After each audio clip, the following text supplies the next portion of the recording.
Another episode of Good Game on Raheem. I'm Jalen. What's up, Ryan? Jay, how you doing today, bro? I'm cool, man. I can't complain. Today's guest, man, is James Parker. He's the founder and CEO of the Premier Youth Basketball League, aka the PYBL. And they have some hitters in this league, man. They started in 2014, started with 6 boys team, and they had 60 players. And then 4 years later, they had over 500 players, bro. Like, they just moved quick. And in 2018, they had 20 players on all Met. And then, yeah, they got the number one player of the classes of 2020 and 2021, bro. They got some hitters in that joint, bro. Welcome on my man, James. What's up, James? Hey, what's up, man? I see you guys. You did a little research. Yes. Yeah. Some of the stuff I forgot about. That's pretty cool, man. Glad to be on with you guys, man. It's an honor to be here. Anytime, I'm asked to be on something, I love it and I appreciate it. Man, we appreciate you, for real. We definitely appreciate you. Thank you, man. Thank you. So we're going to jump right into it, man. You got to let us know how PYBL came into play, man. How the idea start? Well, it started, man. I started coaching the area in 2003. I was actually going to Morgan State at the time. And I was coming home. I'm from PG County, so I came home when I was coaching and coached. And then I started coaching in the area. When I came from school, I was an assistant at Friendly High School. And then I was, trying to get kids from middle school. And I noticed that the middle school league wasn't too good. Right. And I said, man, there isn't really much high-level basketball for the top kids at the middle school level. So we thought to come up with something. Because the thing is, when you're young and you play, in the wintertime, best teams play up. Right? 6th grade, you play 7th grade, 7th grade, you play 8th, etc. But when you get to 8th, you can't play up because the top kids are playing high school ball. Exactly. So as an 8th grader, your 8th grade year, what do? So it was crazy to me that there was no high-level basketball during basketball season for those players. Right. I'm gonna put you in situations. We play all high school rules. You've seen it before. We play all high school rules with shot clock. I'm gonna put you in a situation that's gonna prepare you for the next level. At this point right now, wintertime in January, you have nothing else to do. You're playing middle school ball and you're averaging 35 a game because only like 4 kids on the team can really dribble. You know what I'm saying? Yeah. So really, what are you going to do to prepare yourself? Yeah. It worked out where I have relationships with some of the top kids. Terrence Williams is one that I actually just left his house earlier. He's going to school in Michigan on Tuesday. Mm-hmm. We just dropped off some cleaning supplies for him. My wife has been like on the hunt. She finds everybody cleaning supplies right now because you can't find them anywhere. Yeah. So we got a documentary coming out, and he was the first interview. His mom said he didn't have cleaning supplies, so we did that. Mm-hmm. But he was in the 7th grade at the time, and it was huge because he went to school called WJA, Washington Jesuit. Yeah, Jesuit Academy. Yep. So he was there at the time, and with him was Jared Bynum, who was at Georgetown Prep, one of all leading scorers there, Player of the Year IAC. Mm-hmm. Botto Morse, who went to Bullets, Player of the Year IAC. Prentice Hub was there too. Who's at Notre Dame right now? Shoot. Yeah, starting point guard at Notre Dame. Mm-hmm. And then we had, who else? Mekhi Long, who was at Rhode Island. He's transferring to Old Dominion next year. Mm-hmm. They all went to school together. So that was our DC team our first year. Okay. No, that's a team. They were loaded. They were loaded with them. Only one team really battled with them, and I would say that was Fairfax. Fairfax gave them some game. They had some players on that team too. Kind of public school guys that you may not know. They went to school, were big, but they could really ball. So, with Terrence and Mekhi being 2 7th graders at the time, they said, man, this league is something that we all should do. This is a fun league to play in. So when that next summer came and the rest of the guys in their class came up with them, it was like everybody should play. Yeah. And so that first summer we ended with 9 teams. And because Terrence has always been a kid that's kind of moved the needle, like kids do what he does. Yeah. Once, he stamped it. Once he stamped it, everybody else got on. So, and from there, it was a matter of believing in what we do, doing things the right way, not cheating people, giving people an experience. Mm-hmm. So what's your top 5 players? Who are your top 5 players that came out of the PYBL? Are we talking when they were in the PYBL or how they look now? So, let's do both. We can do both. Yeah, we can do both. Okay, I would say PYBL careers first. No particular order, top 5, Terrence Williams, Trevor Keels, who else was kind of really Jarris Walker. Mm-hmm. Man, let me think. That's a tough one. I would have to say Chuck Harris.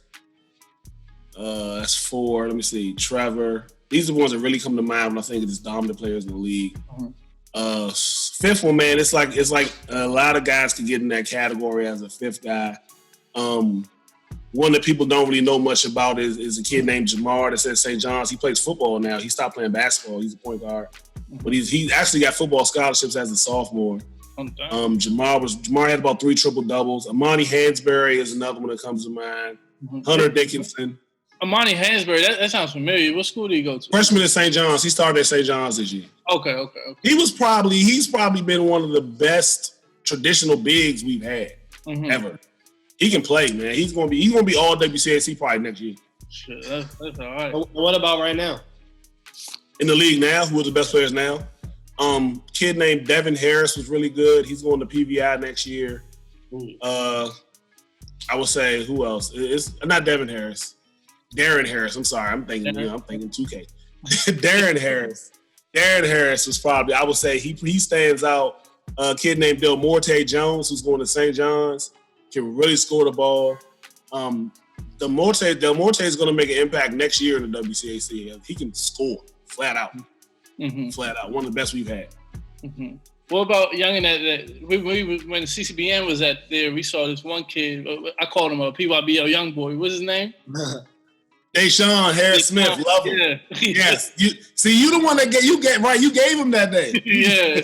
That thing stuck too. We still say it to this day, man. Because I remember you did the video. Yeah, he a dog, man. He to me is the next Earl Timberlake in the WCAC. Shoot, I believe it. He was a dog when I saw him over there. You know what I'm saying? He just got that extra gear to him, man. Exactly. Like him, Earl's that kind of kid. Casey Morcell was that kind of kid. Casey Morcell played in PYBL too? He was player of the year, yeah. God damn. Yeah, he was Casey's coming out party was PYBL 8th grade. Like one summer, his 8th grade summer, he just flat out blew up all of a sudden, like midway through the season. He dropped like 27 every game. Damn. Like the last 4 games of the season, it was like 27, 28, 27. And even coach was like, man, what the heck has happened to Casey? Like, where did this come from? And then, that kind of gave him the confidence. Like Casey was Gatorade Player of the Year, and he donated Gatorade money to us. Oh, that's all right. Actually, T did it too. So 2 years in a row, the Gatorade Player of the Year has given back to the PYBL. That's big, man. That just shows your impact on their lives for them to do. Yeah. That's a cool thing because we did T's interview the other day for the documentary. I'm sitting in the background watching, and he still can remember every team that everybody played on. Dang, like all the basketball he's played since then, EYBL, WCAC. He's like, yeah, I remember Miles was with Montgomery, and this person was with Fairfax, and then we had the Fairfax game. You know what I'm saying? They still remember these things. So that's the part that's special to me. You know what I'm saying? That you leave that lasting mark with the kids, man. No, I'm sure, man. Dang, that's crazy. All those kids you named, man, like all their games are so controlled. Like especially PYBL young boys. Like his game was super controlled. Every time I watched him play, like he's real smart basketball players. You know what I'm saying? Like you really don't see that high of an IQ in middle school like that. So I'm right. Man, I think, and that's what prepares them for that next level, that WCAC level. When you're not just gonna go out there and dominate people because you're a little more athletic. Everybody's good, so you got to have some other parts of your game. You know what I'm saying? In order for you to succeed. Exactly. So, man, before we wrap up, you got anything you want to promote or say, man? Nah, man. I just want to say, I appreciate you guys allowing me to get on here. This is for the first time since forever. We're not doing the PYBL Summer League. So we don't have anything going on right now, but we do have a documentary coming out. It's going to be pretty cool. Interviewing like 20 different players, coaches, ex-coaches, Terrence Williams, Jarris Walker, who's ranked nationally, guys like that. Also, Isaiah Todd played in our league too. He's going to the league this year. Yeah. D League. I forgot about Isaiah. Yeah. But man, the documentary is going to be pretty cool. It should come out like October. It just started filming. What's the name of it? Man, we still trying to think of a name for it. It's all good, man. If y'all got any suggestions, let me know. It's like the end of it is like it's the league before the league, but we got to put something before that. Right. And the league before the league could mean like any league, like PG County Public. Exactly. You don't say G League, NBA, WCAC, but it's the league before you get. The PYBL is what you do before you get to that next step. So that's all that's saying is that next step. But that ain't really catchy enough to just be a title. Yeah. So we got to put something else with that. Well, appreciate you coming on this thing, James. I really appreciate it. Thank you. Real, man. Definitely, man. Definitely. This is pretty cool, man. Appreciate you guys. Thank you. Nice meeting You you. too. Come out. When we start back up, man, come out. Film of CCBN or not. For sure. For sure. You know what I'm saying? Come on, man. You guys are always welcome, man. Come on out. For sure. Thanks, man. All right, no problem. Definitely. That's a game. Thank you. Game.